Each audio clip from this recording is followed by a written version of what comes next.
tšau. Ja vaadake, ma täna näitan, kuidas panna kepp hobusele. Oh my god. Just taas päitseid. Nii. Oodake, ma pean panema. Nii.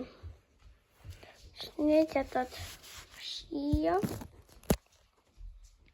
Nagu, et sa paned need.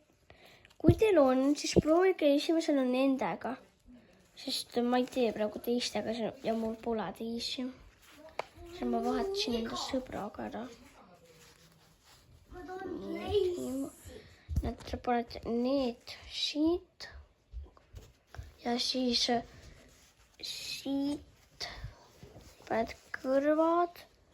Kui sul siit on liiga vähe, siis pane see sinna poole. Siis vaata teiselt poolt ka.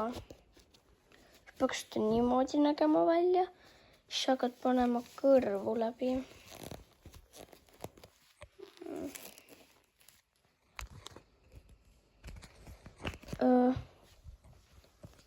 Kui te näete,